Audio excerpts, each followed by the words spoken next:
Alright, so we're down to our last lecture for the whole training. So this is a very short lecture on additional data, sources, and training. So around siguro mga 10 slide, ganyan. So nakita po natin no, na marami tayong mga data sources. Yung ikabla dito na present naman, so like humanitarian, presented earlier.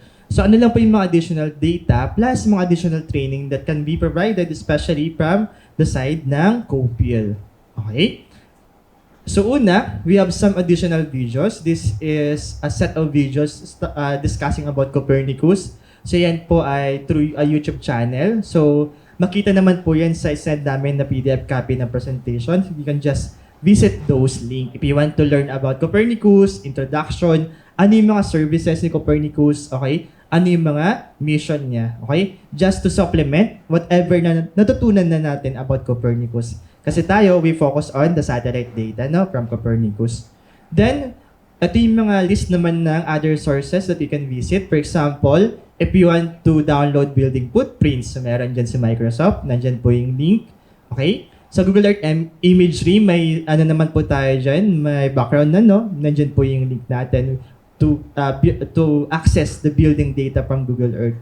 From Facebook data or metadata, okay? So meron naman tayo dyan na layer on settlement layer. So you can also access those layer from Meta. So marami pang ibang dataset sa Meta na pwede rin gamitin for analysis, especially for related sa mga flooding and population.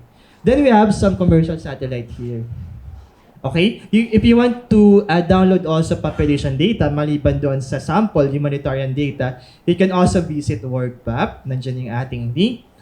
Okay? If you want to download yung settlement layer data, pwede rin po yun sa Global Human Settlement Layer. So yung mga build-up data, mga density ng mga build-up, pwede po itong gamitin na JHSL. So commonly used din po ito sa mga analysis natin, especially to track yung urbanization sa mga cities or municipalities. Okay? We also have a graded population data here through that SEDAC link.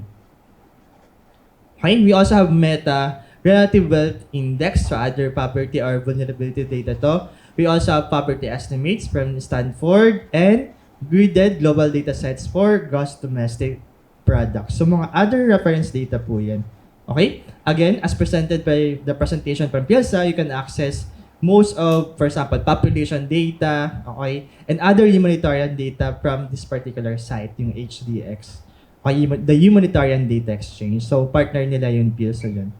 Okay? So, ito naman yung other links na you can visit. Okay? Ito naman yung common example, okay, outside doon sa COPIL that you can also try to visit if you want to see some coastal resources like mga mangroves or even yung mga fishing resources natin. So ito yung common na ginagamit namin. So personally, ginagamit ko to dati, yung Global Forest Watch. It's an interactive platform to visualize yung mga global forest analysis natin. We can see yung forest changes through time. So if you want also to check yung mga fishing watch natin, mga fishing possible potential areas for fishing or mga existing na fishing areas sa Pilipinas or outside the Philippines, you can visit this site. Okay? Sa FAO naman, you can visit this CEPAL. Para siyang GAE, pero karamihan ng mga tools niya naka-focus on land and forest monitoring. Of course, sa Pilipinas, we have the Philippine Geoportal wherein we can download or visualize yung mga geospatial data like yung mga CRM, Coastal Resource Map, yung land cover ng Pilipinas ng NAMRIA, dyan din, ini-display or ini-store. Okay? Then, of course, yung na-present natin, you can also visit my mapper using .mbi. And for the official Mangrove Maps 2023, you can check it by visiting the PILSA Data Dashboard. Okay? Then, here, we can also visit www.copernicus.eu to access the main services, di ba presented earlier. There are 6 main services provided by Copernicus through its initiative and programs. Okay, we have marine, land, climate change, atmosphere, security, and emergency. So, click lang kayo sa Mathematic Hubs. So, meron diyang specific set of functions, okay, or visualization, download, statistics to be analyzed or to be visited. So, meron tayo, for example, sa Coastal Hub, pag na-click ka dyan, mapupunta ka dito sa browser nila. Okay? Nandito yung layer panel. You can select to add dataset na ma-visualize. For example, dito yung seawater potential. You can add more layers. So, pwede mo sila i-visualize sabay-sabay. Okay? Explore nyo lang yan through that particular link. Again, that's part of the services by Copernicus. Okay? Then, ito importante, if you want to learn more about yung thematic areas, okay, or focus ni COPIL, pwede kayo mag-enroll dito sa online course, digital campus yan, okay, digital courses. Ito yung link natin. You will visit this link to register and learn more about the key thematic areas or focus of COPIL. So, yun yung COPIL Digital Campus. So actually, this particular training, ito yung aim namin na ma-upload siya para in addition sa COPIL Digital Campus. So depende yun if masama yung mga mukha nyo.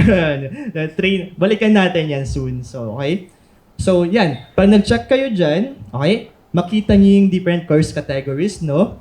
So meron dyan na specific lessons on crop monitoring, lessons or lectures on ground motion, benthic habitat, at karamihan dyan, or lahat yan, may corresponding exercise din yan. So, to further advance our knowledge on Earth observation, especially on these three thematic areas.